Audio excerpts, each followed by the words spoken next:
मैं अंजू आप सभी के लिए फिर से एक न्यू हॉरर स्टोरी लेकर आ गई हूँ। तो प्लीज़ मेरे चैनल पर नए हैं तो प्लीज़ मेरे चैनल को सब्सक्राइब कीजिए और वीडियो अच्छी लगे तो आप लाइक कीजिए। आज मैं आपको बताने जा रही हूँ एक हॉरर लव स्टोरी के बारे में, जो बहुत ही खौफनाक और बहुत ही दर्दनाक भयानक किस्सा इन सभी के संग हुआ था। तो दोस्तों मेरी इस वीडियो को पूरा लास्ट तक सुनिए और देखिए इस कहानी में क्या होता है, ताकि आपको भी अपनी लाइफ में कुछ सीखने के लिए मिले।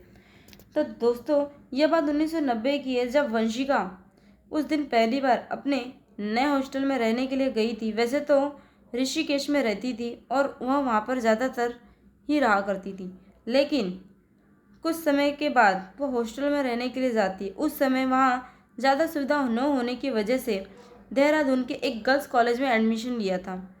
साथ ही उस कॉलेज के हॉस्टल में रहने लगी थी और वो जिस होटल में रहने आई थी उस हॉस्टल के बच्चों का कहना था कि वहाँ कई सारे भूत रहते हैं, क्योंकि उनका जो हॉस्टल था वह एक कब्रिस्तान के ऊपर बना था। इस हॉस्टल को एक अंग्रेज ने बनवाया था। उसे वहाँ कहीं अच्छी जगह नहीं मिली थी, इसलिए उसने एक पुराने कब्रिस्तान के ऊपर ही उस कॉलेज को हॉस्टल में बनवा दिया था। यह कॉलेज और हॉस्टल बस लड़कियों के लिए उस अंग्रेज ने बनवाया था, क्योंकि उस समय सारे देश में लड़कियां ज़्यादा शिक्षा नहीं मिल पाती थी।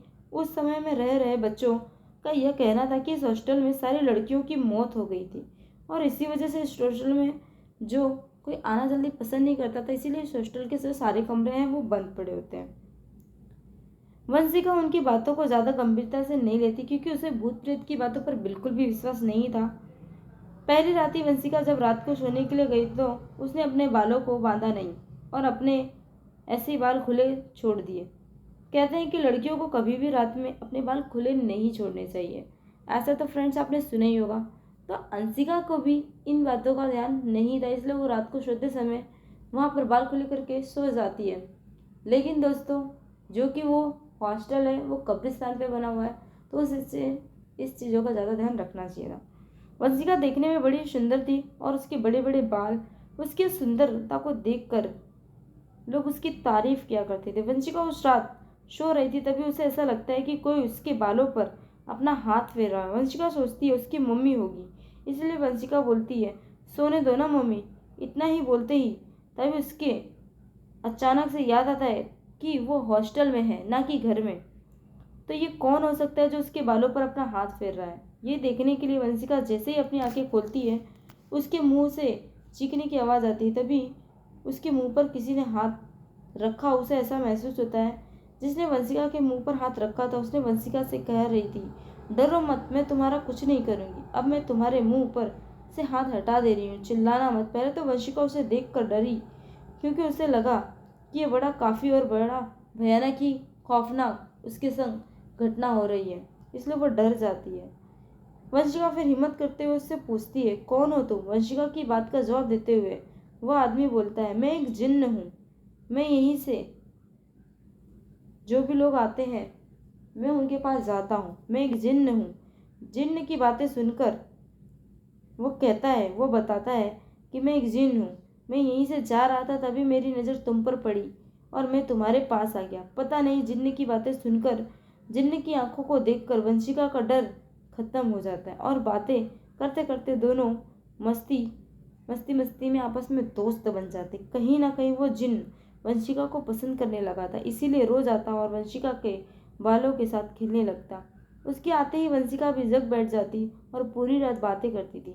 वो जिन्न रोज रात को आता था, पर वंशिका के अलावा किसी को भी नहीं देखता था और वंशिका के साथ के रूममेट उसको पागल समझने लगे थे, क्योंकि वो सोचते थे कि वंशिका रात में अकेले अपने आप ही किसी से बातें करती है।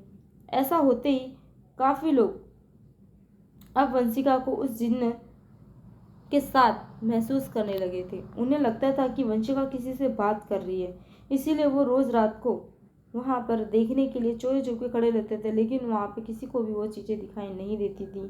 वंशिका सुबह सही समय पर उठ नहीं पाती थी और उसका कॉलेज भी छूट जाता था। एक रात वंशिका सो रही थी, तभी जिन्न आकर उसके सामने बालों के साथ खेलने लगता है। तभी वंशिका की एक रूममेट ने वंशिका के बालों को अपने आप हवा में उठते देखा और उसने अपना रूम चेंज कर दिया। अब सब हॉस्टल में वंशिका के साथ रहने से भी डरने लगे थे। एक दिन जब वंशिका के घर वाले वंशिका को मिलने आते हैं, तब वह अपने घर वालों को सारी बात बताती है कि किस तरह वंशिका के बाल रोज रात में वह अपने हाथों से सहराता है और उसे उठाता है।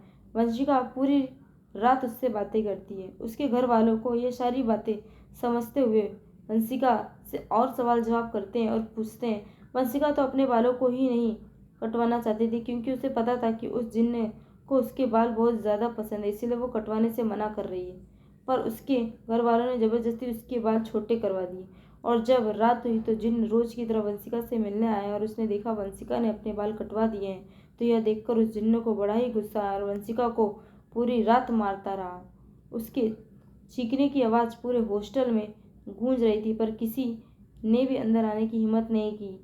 आखिर में वंशिका के रूम से फिर वह चला जाता है और सुबह होते ही उसके रूम में आकर के सभी लोग देखते हैं तो वंशिका पूरी तरीके से घायल थी। उसके शरीर में कटे हुए निशान, जैसे कि उसके पूरे शरीर में ब्लेड से काटा हो। उस हादसे के बाद वंशिका को अपने साथ ऋषिकेश वापस ले गए। तो दोस्तों, आपने इस स्टोरी को सुना, वंशिका के संग क्या हुआ, किस तरीके से हुआ। तो दोस्तों, अगर आप भी कभी भी, अगर ये वीडियो मेरी लड़कियां सुन रही हैं, तो फ्रेंड्स आप सभी भी कभी इस तरीके से किसी भी जगह पे जाएं, एक ऐसी सुनसान जगह या किसी ऐसी प्लेस, तो प्लीज़ अपने बाल को खुले मत रखिए, क्योंकि जहाँ भूत है वहाँ पर ये सब घटनाएं घटित हो सकती हैं। तो दोस्तों, आप यकीन करते हैं तो मेरी इस बात को ज़रूर मानिएगा। और हाँ, मेरी वीडियो अच्छी लगी हो तो मेरी वीडियो को प्लीज़ लाइक कीजिए और मेरे चैनल पर नए हो तो सब्सक्राइब